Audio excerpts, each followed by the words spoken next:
Boa noite, meus irmãos, a paz do Senhor. Como que você está, ovelhinha de Jesus? Como que você passou o dia? Tá tudo bem com você? Passou na presença do Senhor? Como anda a sua saúde? Como que andam os seus projetos, seus planos? Tem colocado tudo diante do Senhor? Tem consultado ao Senhor, pedido orientação dele para tomar as suas decisões? Não se esqueça do que aprendemos ontem em Lucas capítulo 6, hein? Que até o próprio Jesus, antes de escolher ali os seus discípulos, ele orou a noite toda. Que lição, irmãos! Como que isso ficou falando comigo, irmãos? Sabe que Jesus orou a noite toda. E da mesma forma nós temos que orar e clamar ao Senhor, tá bom? Vamos firme então? Hoje estamos aqui em Lucas capítulo 7. Abra o seu coração, receba essa palavra com muita alegria e permita que o Espírito Santo fale com você. Se você ainda não se inscreveu no canal, te convido, venha, se inscreva aqui no canal, comente um amém e compartilhe no seu WhatsApp com seus amigos, compartilhe no Instagram, no Facebook e seja um canal de bênção, porque assim mais vidas são alcançadas pela palavra do Senhor. Amém? Então fique aí e se concentre para ouvir a voz do Senhor. Em Lucas capítulo 7, que é o nosso devocional de hoje, vai começar contando a história de um oficial romano. Aqui diz que esse oficial ele teve fé. Irmãos, oficial naquela época era uma pessoa de autoridade, de grande posição, sabe, na sociedade. E o servo desse oficial estava doente, estava enfermo. Então outros servos foram falar com Jesus, né? O oficial soube que Jesus estava lá, que Jesus podia curar o seu servo que ele tanto amava. E esse oficial disse para que outros servos fossem ao encontro de Jesus. E no versículo 4 diz: e chegando eles junto a Jesus, rogaram-lhe muito, dizendo: é digno que lhe concedas isso, porque ama a nossa nação. Ou seja, Jesus, faça esse milagre, porque esse oficial, ele ama a nossa nação. E Jesus foi com eles, irmãos, ao encontro desse servo, para curar, para poder declarar ali um milagre na vida dele.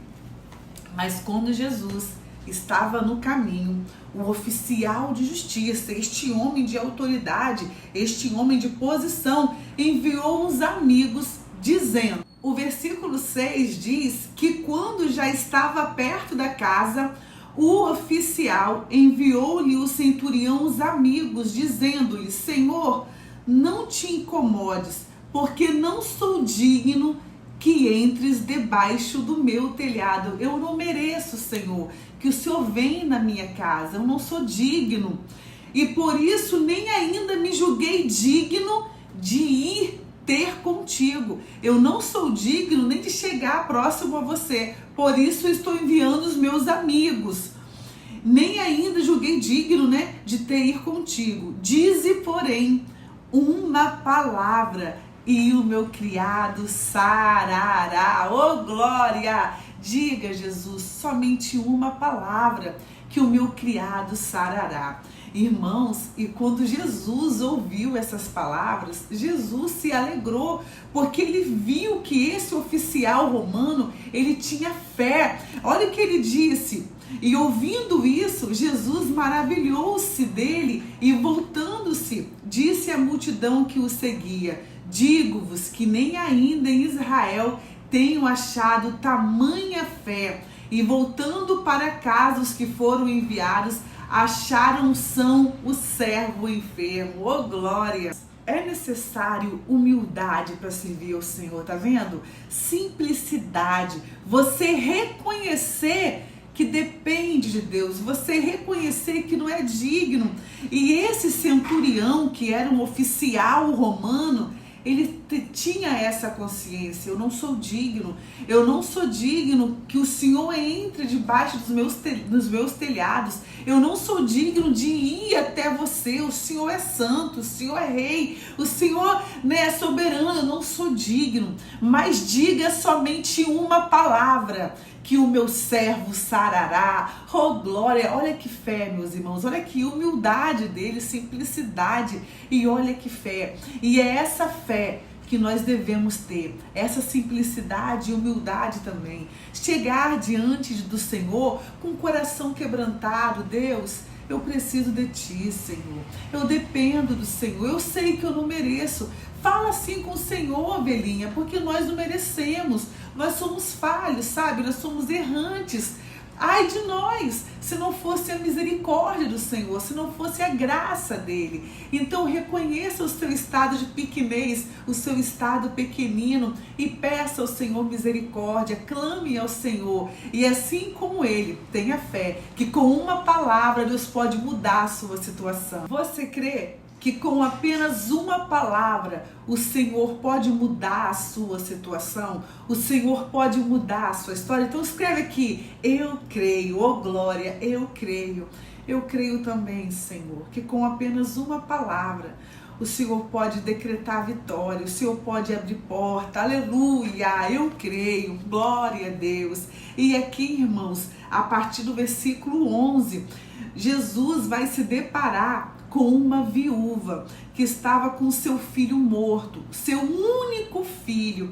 E aqui diz que Jesus, irmãos, quando ele viu, aquele cortejo, o caixão, aquela viúva chorando, Jesus, como um pai maravilhoso, como um Deus de amor, aqui diz que ele, ó, o versículo 13, e vendo ao Senhor, moveu-se de íntima compaixão por ela e disse-lhe: não chores. Oh, aleluia, glória a Deus.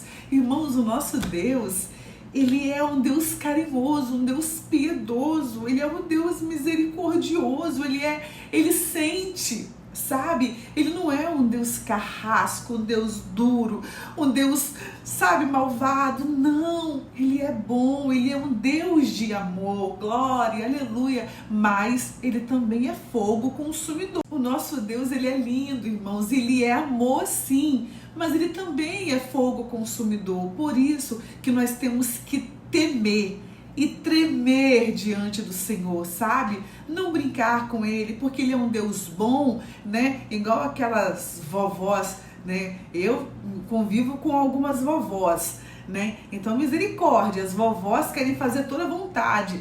Então, aí os netos aproveitam para quê? Para brincar com a cara das vovós, Mas não podemos fazer isso com o Senhor. Não brinque com Deus. Não brinque de servir ao Senhor. Como aprendemos ontem em Lucas capítulo 6, que possamos ouvir e observar os mandamentos. Porque aquele que ouve e não observa é semelhante ao homem que constrói a casa na areia, que quando vem a tempestade, o que acontece? Que aprendemos ontem? A casa cai.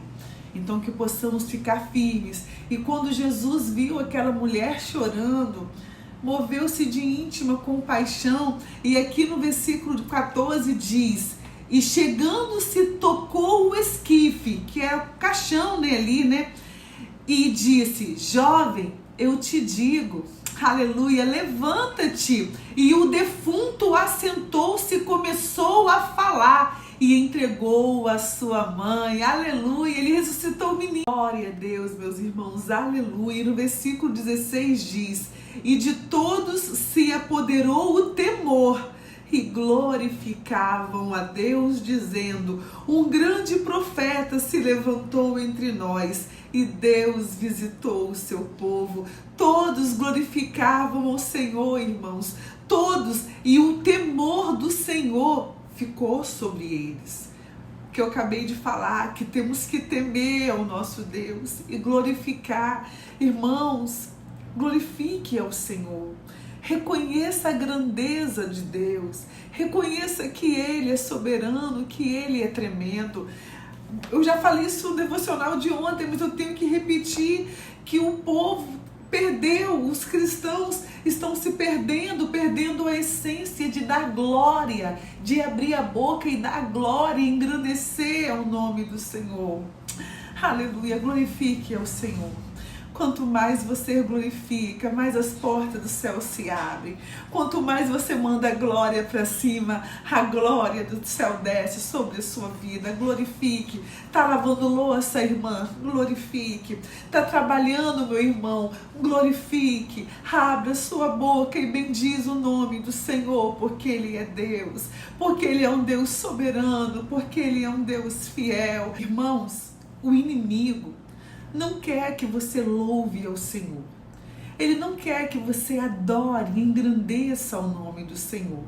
O inimigo, o nosso adversário, ele não era o anjo de luz, o Lúcifer, o maestro lá no céu. Ele ficou enciumado, ele deixou a inveja tomar conta do seu coração e ele também queria a adoração. Ele começou a se incomodar, com os anjos adorando ao Senhor, e ele também queria ser adorado. E foi daí que houve uma rebelião no céu, porque o nosso Deus não divide a glória dele. E hoje ainda, o adversário, o inimigo, não quer que você louve ao Senhor. Ele não quer que você abra a boca e louve ao Senhor. Irmãos, hoje em dia, quantos louvores que não estão mais adorando ao Senhor, que não estão colocando Jesus no centro da adoração. Louvores que não estão engrandecendo o nome de Jesus. Estão, louvores só para massagear nosso ego, louvores só para dizer que a vitória vai chegar, louvores, colocando o homem no centro, enquanto o louvor que nós temos que louvar toda hora é o louvor colocando Jesus como centro, engrandecendo ao nome de Jesus, dizendo que Ele é Deus, que Ele é soberano, que Ele é poderoso. O inimigo sabe que quando você louva o Senhor, que quando você adora o Senhor, cadeias são quebradas. O mundo espiritual se movimenta.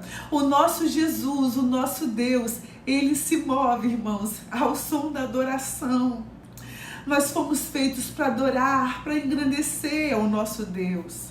Só que o inimigo sabe que isso vai te dar muitas bênçãos e ele quer impedir. Mas engrandeça o nome do Senhor. Fica firme, louve somente ao Senhor, que nada possa dividir a sua adoração. Cuidado para que nada divida a sua adoração. Quando eu digo dividir a adoração, irmãos, não é só a idolatria, que Deus abomina a idolatria, tá, irmãos? Deus abomina a idolatria. Deus não divide a glória dele, o louvor dele com ninguém. Mas não é só a idolatria que divide o seu foco, que divide a sua atenção. Às vezes uma televisão, às vezes um celular, um filme, um WhatsApp, rede social. Tudo isso às vezes pode tomar o lugar do Senhor na sua vida, sabe? Então cuidado, foque no Senhor. Adore ao Senhor, se concentre nele, olhe a natureza, o céu, as árvores e exalte ao Senhor, porque Ele é digno, tá bom? Glória a Deus. Vamos continuar aqui então. Agora, irmãos, a partir do versículo 18, vamos ver que Jesus vai responder a dúvida de João Batista. Afinal, qual dúvida? João Batista, ele estava preso e ele ouviu falar sobre os prodígios que Jesus estava fazendo. Então ele enviou os seus discípulos a perguntar. Versículo 19, e João, chamando 2 dos seus discípulos, enviou a Jesus dizendo: és tu aquele que havia de vir, ou esperamos outros? E quando aqueles homens chegaram junto deles, disseram: João Batista enviou-nos a perguntar: és tu aquele? Eles perguntaram para Jesus: ou esperamos outros? E na mesma hora, Jesus curou muitos de enfermidades e males e espíritos maus, e deu vista a muitos cegos.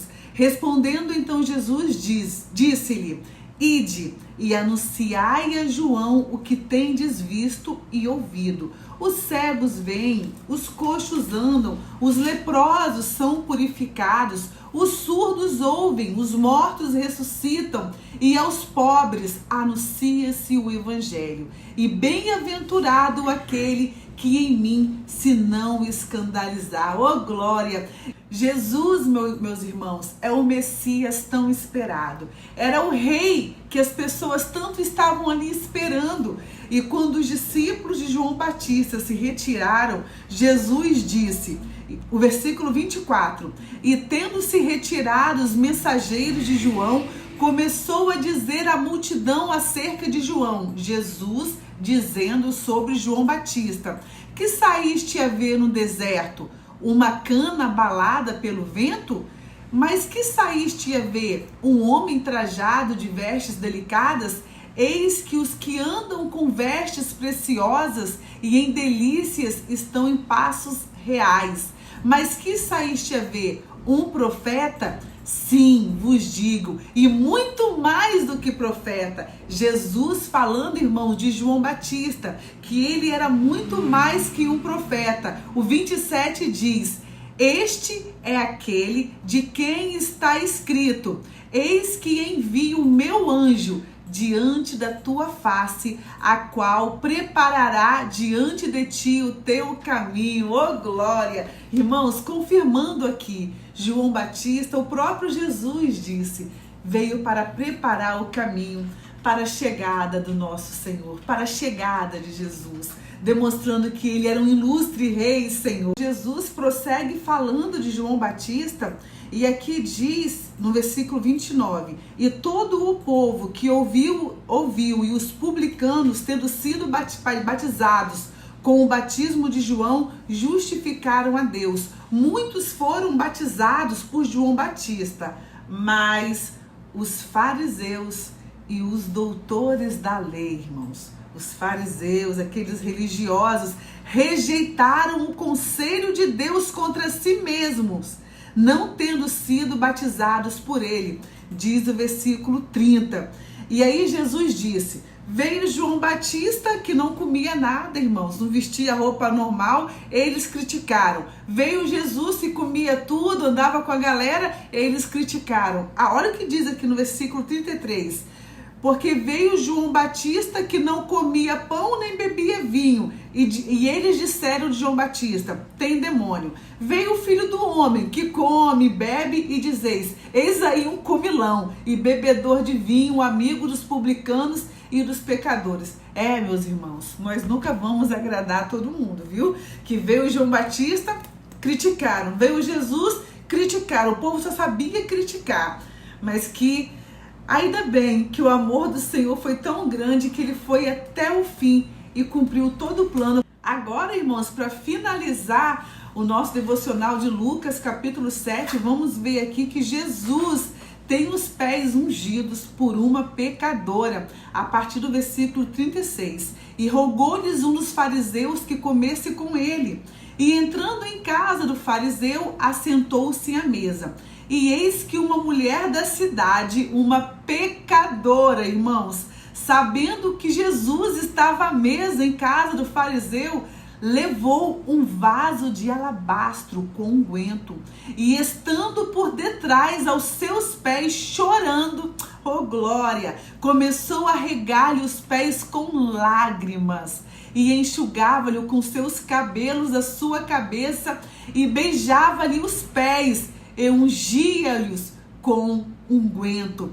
Quando isso viu, o fariseu que tinha convidado falava consigo dizendo: se este fora profeta, bem saberia quem é esta mulher que lhe tocou, pois é uma pecadora. Jesus, irmãos, estava aí na mesa sentado, e essa mulher, sendo pecadora, se prostrou aos seus pés e molhava os seus pés com as lágrimas, ungia e enxugava com os cabelos, com o coração ali todo quebrantado, sabe, irmãos? Reconhecendo que ele ali era o Messias, que ele era o Senhor. E o fariseu, irmãos, que convidou Jesus para sua casa, ao ver aquela cena, ele logo, disse: se este fora profeta, bem saberia quem e qual é a mulher que lhe tocou, pois é uma pecadora. E respondendo Jesus, disse-lhe: Simão, uma coisa tenho a dizer-te. E ele disse: dize, mestre. Um certo credor tinha 2 devedores. Um devia 500 dinheiro e o outro 50. E não tendo eles com que pagar, perdoou-lhes a ambos. Dize, pois, qual deles o amará mais? E Simão respondendo disse: tenho para mim que é aquele a quem mais perdoou. E ele disse: julgaste bem. E voltando-se para a mulher, disse a Simão: vês tu esta mulher? Entrei em tua casa e não me deste água para os pés, mas esta regou-me os pés com lágrimas e enxugou com seus cabelos. Não me deste ósculo, mas esta, desde que entrou, não tem cessado de beijar os pés. Não me ungiste a cabeça com óleo, mas esta ungiu-me os pés com unguento. E o capítulo 7, irmãos, finaliza no versículo 46 em diante, com Jesus dizendo, 47, por isso te digo que os seus muitos pecados lhe são perdoados, porque muito amou, mas aquele a quem pouco é perdoado, pouco ama. E disse a ela, os teus pecados te são perdoados. E os que estavam à mesa começaram a dizer entre si, quem é este que até perdoa pecados? E disse a mulher, a tua fé te salvou, vai-te em paz, glória a Deus. Essa mulher aqui, irmãos, ela estava demonstrando gestos de humildade, de simplicidade e preparando Jesus para a sua morte, lavando seus pés, ungindo Jesus. E aqui ele diz que os pecados dela estavam perdoados. Jesus perdoou ela porque a tua fé te salvou. E hoje falamos bastante de fé, que possamos ter fé, que o nosso Jesus perdoa pecados, que o nosso Jesus liberta, transforma, muda cativeiro, porque Ele é um Deus misericordioso e um Deus de amor. Eu oro para que, em nome de Jesus, de alguma forma, este devocional, esta palavra venha falar com você, venha te visitar, que o Senhor venha te abençoar, tá bom? E amanhã, se Deus quiser, Lucas capítulo 8. Não deixe de ler a palavra do Senhor. Aqui tem o alimento que nós precisamos, tá bom? Te amo em Cristo Jesus. Se inscreva aqui no canal, comente um amém e compartilhe para que vidas sejam alcançadas, tá bom? Fique na paz do Senhor.